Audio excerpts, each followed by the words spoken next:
جو سیچرڈے کو اسی رپورٹ کارڈ پروگرام میں جب آپ نے سوال پوچھا تھا عمران خان کی رہائی کے حوالے سے کہ کیا عید کے بعد یا اپریل میں یا مئی میں عمران خان کی رہائی ممکن ہے، کیونکہ اس میں بیرسٹر گوہر صاحب نے جو باتیں کی تھی، تو اس کے فوراً پروگرام کے بعد میں نے بھی مختلف اپنے ذرائع سے یہ چیک کیا کہ کیا واقعی کوئی اس طرح کی پیش رفت ہو رہی ہے، کیا اسٹیبلشمنٹ کے جو دل میں کوئی نرم گوشہ اس طرح کا پیدا ہو رہا ہے، کوئی واقعی بیک ڈور چینلز کے ذریعے اس طرح کے مذاکرات ہو رہے ہیں یا نہیں ہو رہے. تو میری جو اطلاعات ہیں وہ ایسی کوئی بات نہیں تھی، اور نہ ہی کوئی اس طرح کی اسٹیبلشمنٹ کے حوالے سے کوئی ایسی سوچ پائی جاتی ہے کہ جو 9 مئی کے جو واقعات ہیں ان کے ذمہ داران اور ان کے جو ایگزیکیوٹ کرنے والے ہیں ان کو کوئی اس طرح کی معافی دی جا سکتی ہے.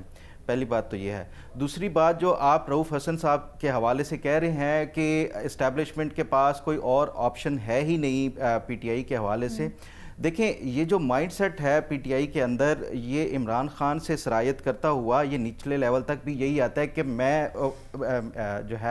میں ہی امپورٹنٹ ہوں. اور یہ جو اوور کانفیڈنس ہے پی ٹی آئی کے اندر، اسی اوور کانفیڈنس نے ہی پی ٹی آئی سے اور عمران خان سے 9 مئی کروایا تھا. اور اب یہ جس طرح کا اوور کانفیڈنس ان کو الیکشن کے بعد ملا ہے، جو نتائج ہیں، مجھے یہ ڈر ہے کہ یہ پھر کوئی اس طرح کا جو ہے وہ کارروائی 9 مئی کے سے ملتا جلتا کوئی اس طرح کا کوئی واقعہ نہ کر دیں کہ پھر سے جو ہے یہ پاکستان میں ایک دفعہ دوبارہ سے انتشار کے جو ہے وہ راہیں کھل جائیں.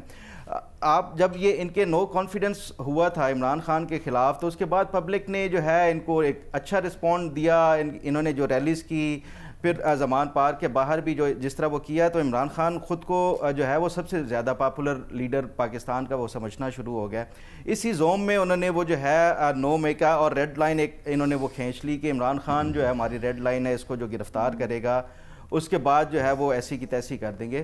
تو آپ نے 9 مئی کا دیکھ لیا. اب پھر یہ الیکشن کے بعد جو نتائج ہیں، میں سمجھتا ہوں کہ یہ ان کی یہ جو اوور کانفیڈنس ہے رؤوف حسن صاحب، یہ اپنی سوچ ریفلیکٹ نہیں کر رہے.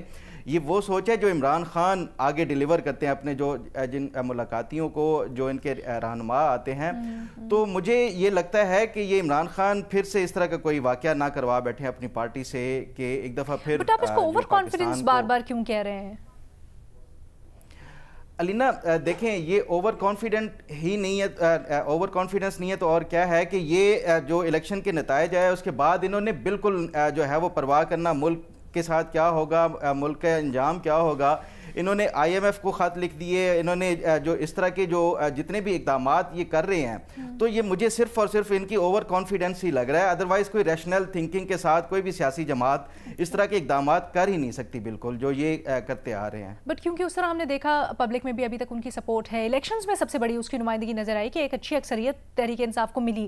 تو کیا یہ کافی نہیں ہے کہ ایک سیاسی جماعت سے بات کی جائے یا پھر 9 مئی کے اوپر کچھ نہ کچھ گنجائش نکال لی جائے؟ کیا یہ اچھی تجویز نہیں ہے جو سلیم صافی صاحب نے ابھی دی؟ دیکھیں، سیاست میں آپ کو کچھ لینا اور کچھ دینا ہوتا ہے. یہ نہیں ہوتا کہ آپ جو ہے یہ سمجھ لیں کہ میں سب کچھ ہوں اور اس کے بعد جو میں کہوں، جو میں ڈکٹیٹ کروں، آپ کو وہ سب کچھ ماننا ہوگا. یہی وہ جو مائنڈ سیٹ ہے جس کے ساتھ عمران خان چل رہے ہیں. وہ نہ کسی جو دوسری سیاسی جماعتیں ہیں ان کے ساتھ مل کر بیٹھنے کے لیے تیار ہیں، ہاتھ ملانے کے لیے تیار نہیں ہے. وہ یہ سمجھتے ہیں کہ صرف اور صرف جو اسٹیبلشمنٹ ہے اسی کے ساتھ ہی وہ بات کریں گے، کیونکہ جو اختیارات ہیں وہ صرف اسٹیبلشمنٹ کے پاس ہیں.